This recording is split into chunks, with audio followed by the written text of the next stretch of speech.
General محمد ضیاء الحق کے حالات زندگی۔ پاکستان کی مسلح افواج کے 8ویں سربراہ جنرل محمد ضیاء الحق 12 اگست 1924 کو جلندھر میں ایک غریب کسان محمد اکبر کے ہاں پیدا ہوئے۔ جلندھر اور دہلی میں تعلیم حاصل کی۔ 1945 میں فوج میں کمیشن ملا۔ دوسری جنگ عظیم کے دوران برما، ملایا اور انڈونیشیا میں خدمات انجام دیں۔ آزادی کے بعد ہجرت کر کے پاکستان آ گئے۔ 1964 میں لیفٹیننٹ کرنل کے عہدے پر ترقی پائی اور اسٹاف کالج کوئٹہ میں انسٹرکٹر مقرر ہوئے۔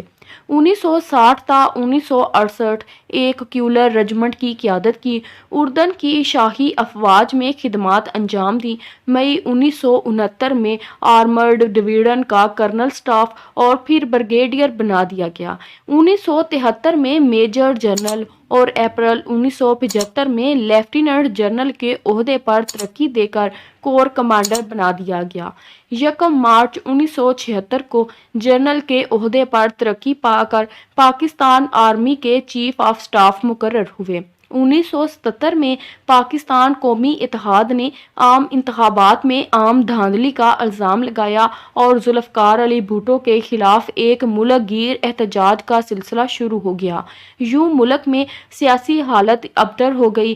پیپلز پارٹی اور قومی اتحاد کے درمیان کئی مرتبہ مذاکرات ہوئے اور 4 جولائی 1977 کی شام مذاکرات کامیاب ہوئے اور پیپلز پارٹی اور قومی اتحاد کے درمیان 17 نشستوں پر دوبارہ انتخابات کرانے کا معاہدہ ہوا۔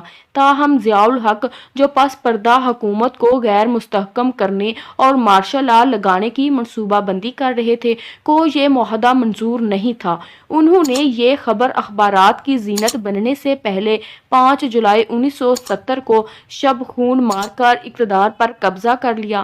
ضیاء الحق نے آئین معطل نہیں کیا اور اعلان کیا کہ آپریشن فیئر پلے کا مقصد صرف ملک میں 90 دن کے اندر انتخابات کروانا ہے۔ دوسرے فوجی حکمرانوں کی طرح یہ 90 دن 11 سال پر محیط ہو گئے۔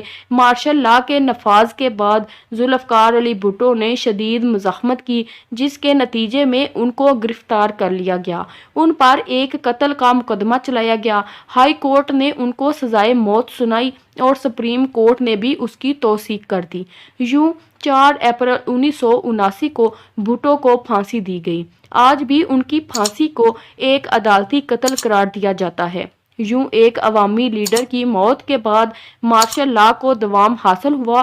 اس کے بعد ضیاء الحق کی یہ کوشش رہی کہ پیپلز پارٹی کو اقتدار سے دور رکھا جائے۔ اس مقصد کے لیے انہوں نے منصفانہ عام انتخابات سے گریز کیا اور بار بار الیکشن کے وعدے ملتوی ہوتے رہے۔ دسمبر 1984 میں اپنے حق میں ریفرنڈم بھی کروایا۔ فروری 1985 میں غیر جماعتی انتخابات کرانے کا اعلان کیا۔ پیپلز پارٹی نے ان انتخابات کا بائیکاٹ کیا۔ یوں محمد خان جونیجو کے وزیر اعظم بننے کی راہ نکل آئی۔ باہمی اعتماد کی بنیاد پر 30 دسمبر 1985 کو مارشل لا اٹھا لیا گیا اور بے اعتمادی کی بنیاد پر 8ویں ترمیم کے تحت جنرل ضیاء الحق نے 29 مئی 1988 کو جونیجو صاحب کی حکومت برطرف کر دی۔ ان پر نااہلی اور بدعنوانی کے علاوہ بڑا الزام یہ تھا کہ اسلامی نظام نافذ کرنے کی تمام کوششوں پر پانی پھر گیا ہے۔ 17 اگست 1988 کو جنرل ضیاء الحق بہاولپور کے قریب ایک فضائی حادثے کا شکار ہو گئے۔